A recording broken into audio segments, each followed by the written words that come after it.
JEE mains inorganic chemistry. हमारा chapter है coordination compounds और इस वीडियो से हम टॉपिक 5 शुरू करेंगे जो कि है पैरामैग्नेटिज्म एंड डायामैग्नेटिज्म और मैग्नेटिक मोमेंट भी, ठीक है, क्योंकि उसमें भी नंबर ऑफ अनपेयर्ड इलेक्ट्रॉन का यूज़ होता है।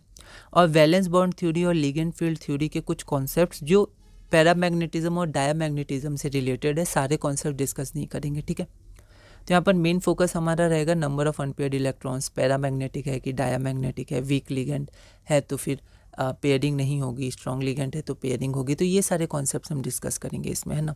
और फिर जो इलेक्ट्रॉन फिलिंग होती है, ठीक है, कौन से ऑर्बिटल में होगी, और T2G EG ये सब जो इलेक्ट्रॉन फिलिंग है लिगेंड फील्ड थ्योरी में, ये सब कॉन्सेप्ट डिस्कस करेंगे, पर हर एक कॉन्सेप्ट डिस्कस नहीं करेंगे लिगेंड फील्ड थ्योरी का। ओके, तो क्वेश्चंस में हम लोग देखेंगे। क्वेश्चन 56 इस टॉपिक का पहला क्वेश्चन है और ऐसे हमारा क्वेश्चन नंबर 56 है, total number of unpaired electrons in the complex this and this. तो इन दोनों में total number of unpaired electron कौन सा है, कितने हैं, ठीक है। यह क्वेश्चन 2024 में आया था। एक बार आप इसे ट्राई करिए, फिर हम आगे बढ़ते हैं। तो यहाँ पर हमें ध्यान रखना है ये सब क्वेश्चंस में कि हमें सबसे पहले तो एटॉमिक नंबर वैसे दिया रहता है, पर आप याद रखिएगा तो सही रहेगा। स्कैंडियम, टाइटेनियम, वेनेडियम, ऐसे करते करते जिंक तक, कम से कम 30 तक तो आप याद रखिए, है ना। और उसके बाद आप इनके आयंस के कॉन्फ़िगरेशन याद रखिए। जैसे 4s में 2 आता है इनके कॉन्फ़िगरेशन में, तो जब +2 स्टेट होता है तो 4s क्योंकि आउटर ऑर्बिटल होता है तो सबसे पहले उससे इलेक्ट्रॉन बाहर निकलते हैं, ठीक है। तो जैसे 21 है तो 3d1 होगा, अगर एटॉमिक नंबर 22 है तो 3d2 होगा। जैसे आयरन का 26 है तो 3d6 हो जाता है, ठीक है। तो 2 के बाद जो होता है वही 3d में आ जाता है ना। तो आप ध्यान रखिएगा, पर ये +2 की बात हो रही है, ठीक है। जैसे Fe+2, Sc+2, V+2, है ना। तो 2 जो इलेक्ट्रॉन निकलेगा 4s का निकलेगा।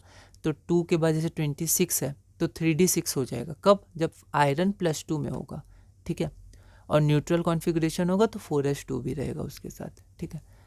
तो जो कॉन्फ़िगरेशन होती है जैसे CO3+, ठीक है, तो सबसे पहले आप CO3+ में क्या करिए, CO2+ का कॉन्फ़िगरेशन तो 3d7 हो जाएगा सिर्फ, है ना, क्योंकि 27 है तो 7 आया तो 3d7।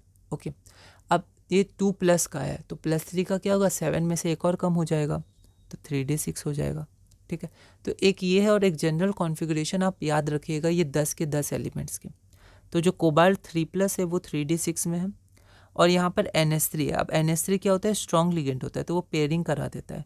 तो ऐसे तो 3d6 का ये होगा कॉन्फ़िगरेशन, लेकिन जब पेयरिंग हो जाएगा तो ये दोनों ऑर्बिटल खाली हो जाएंगे और नंबर ऑफ अनपेयर्ड इलेक्ट्रॉन 0 हो जाएगा। ऑक्टाहेड्रल कॉम्प्लेक्स है ये, क्योंकि 6 लिगेंड है, कोऑर्डिनेशन नंबर 6 है।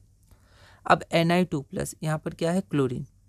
अब जनरली जो Ni होता है वो हमारा टेट्राहेड्रल कॉम्प्लेक्स में एग्जिस्ट करता है, ठीक है। तो Ni2+ और साथ में Cl है, और Cl क्या है, वीक लिगेंड, पेयरिंग नहीं करेगा। NCERT में स्पेक्ट्रोकेमिकल सीरीज दी हुई है तो उसको आप थोड़ा ध्यान रखिएगा। सारे लिगेंड्स नहीं, पर कुछ कुछ बेसिक लिगेंड्स आपको ध्यान हो जाएंगे, है ना। जैसे Cl- वीक लिगेंड होता है तो पेयरिंग नहीं करवाएगा, तो यहाँ पर 2 अनपेयर्ड इलेक्ट्रॉन्स बचे रह जाएंगे, ठीक है। तो Cl- वीक फील्ड लिगेंड है तो नो पेयरिंग, ये टेट्राहेड्रल कॉम्प्लेक्स है तो अनपेयर्ड इलेक्ट्रॉन 2 हो जाएगा। तो यहाँ पर अनपेयर्ड इलेक्ट्रॉन 0 है, यहाँ 2, तो 0 + 2 2, तो हमारा आंसर यहाँ 2 हो जाएगा, ठीक है। तो इसमें बस हमें ध्यान रखना था कि हम कॉन्फ़िगरेशन कैसे कर सकते हैं, ठीक है।